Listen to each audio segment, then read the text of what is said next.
مين فينا ما عندوش ماضي ولا قصة ولا حكاية مأثرة عليه لحد دلوقتي، ومش قادر يحكيها لأي حد حتى الأقرب ما ليه.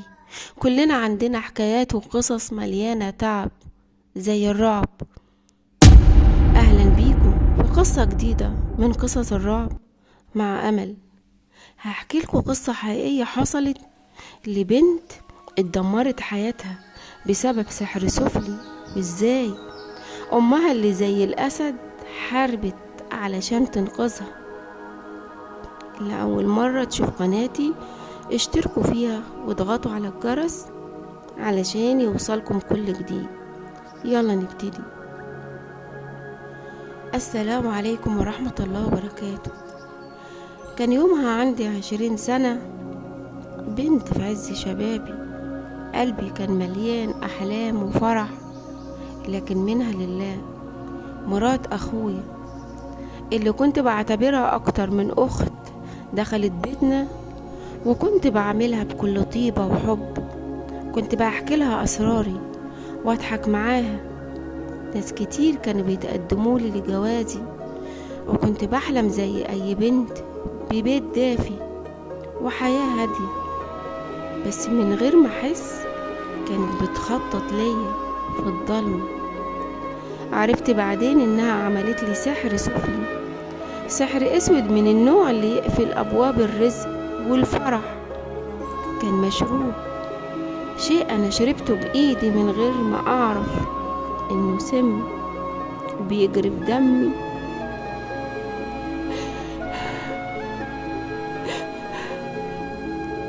دمرت حياتي. كنت كل خطوة بخطيها بتعب ووجع. أمي ربنا يخليها لي كانت جنبي زي الجبل، تعبت علشاني، بكت معايا، وكانت بتصلي وبتدعيلي كل يوم. هي اللي شجعتني إني ما استسلمش. بعد سنين من الضياع ربنا كرمني بشيخ طيب ساعدني أفك جزء من السحر. الحمد لله اتجوزت أحمد، راجل قلبه طيب، بس للأسف السحر كان لسه بيترك أثر، زي حاجة ما تتشافش بسهولة. كنت بحس إني عايشة في فراغ، حتى الضحكة كانت بتطلع مني بالعافية. في يوم من الأيام وأنا بقرأ قرآن زي عادتي، حسيت بحاجة غريبة. جسمي بدأ يترعش، وصوت مش صوتي طلع مني. السحر اللي كان عايش فيا سنين اتكلم على لساني. قال لي إن مرات أخويا راحت لساحر في القرية بعيدة، وقال لي مكانه بالظبط بيت قديم جنب شجر مكون من دورين، والساحر اسمه علي. أمي ما استنتش، حاولت معاها أمنعها إني تروح، لكن عينيها كانت مليانة شراب من ناحية الساحر. وحاولت معاها، قالت لي لا، أنا قوية ولازم أواجه الساحر. حتى جوزي حاول يمنع أمي، بس هي كانت مصممة وقالت السحر ده مش بس بيأذيكي يا بنتي، ده بيأذينا على كلنا، لازم ينتهي. كان الشيخ اللي رحت له قبل كده اللي بدأ العلاج معاها، كلمته قبل ما اروح، حذرني وقال لي ما تروحيش للساحر. لكن انا صممت، انا مش قادرة استنى، انا لازم اروح للساحر ده، لازم اروح له بنفسي على العنوان اللي أنا سمعته وأشوف وأتأكد بنفسي. رحت على نفس العنوان بنفسي ونفس الطريق ونفس البيت، وخبطت عليه وفتحولي ودخلت. لقيت البيت قاعد في أوضة مليانة كتب قديمة وريحة بخور قوية، بس عينيه كانت غريبة. لكن واجهته.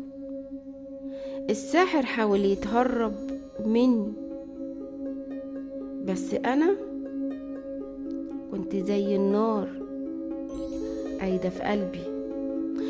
طلبت منه يفك السحر وهددته إن هفضحه قدام الناس والقرية كلها. كان في حالة غريبة كأني بيترعش قدامي. قال لي مرات أخوها جاتلي من سنين ودفعت لي فلوس كتير علشان أعمل سحر لبنتك منعا من الجواز وخلي حياتها تعاسة. بس اللي صدمني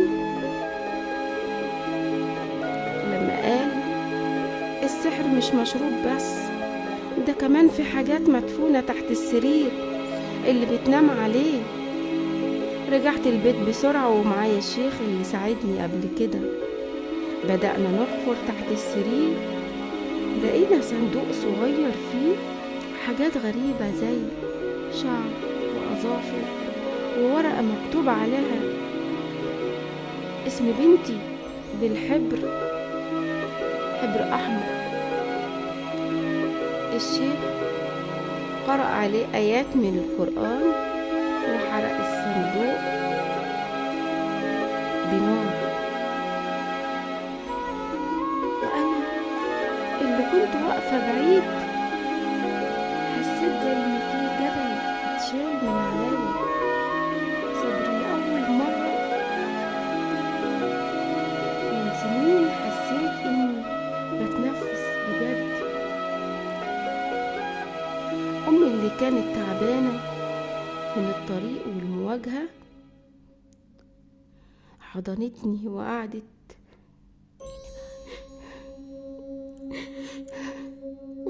تبكي وتعيط.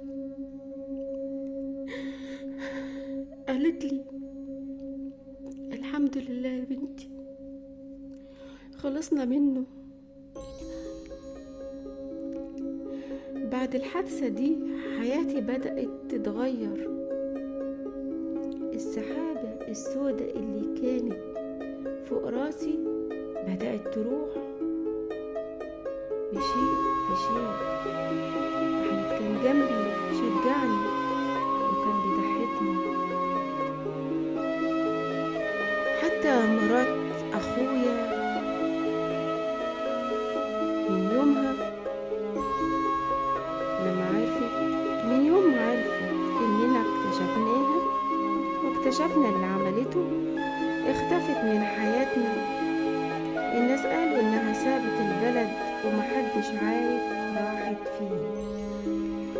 أنا وأمي وأحمد قررنا نبدأ صفحة جديدة. كل يوم بالليل كنت بقعد مع أمي نقرأ قرآن وأحس إن الدنيا رجعت لنا، رجعت ألوانها. في يوم وأنا قاعدة في البلكونة مع أحمد بصيت للسما وابتسمت. حسيت إني أخيرا حرة. السحر راح، بس القوة اللي أمي زرعتها فيا هتفضل طول العمر. عرفت إن الشر ممكن يحاول يكسرنا، بس مع الإيمان وأهلك اللي بيحبوك مفيش حاجة مستحيلة. يا جماعة، قصة تخلي الواحد يقشعر. تخيلوا إن حد قريب منك يعمل لك كده، بس في النهاية الخير دايما بينتصر. قولولي في الكومنتات ايه رأيكم في القصة، ولو عندكم قصة رعب حصلت معاكم ابعتوها لي علشان نحكيها في فيديو جديد. لو عجبتكم القصة اعملوا لايك واشتركوا في القناة واضغطوا على الجرس. اشوفكم في الفيديو اللي جاي، والسلام عليكم ورحمة الله وبركاته.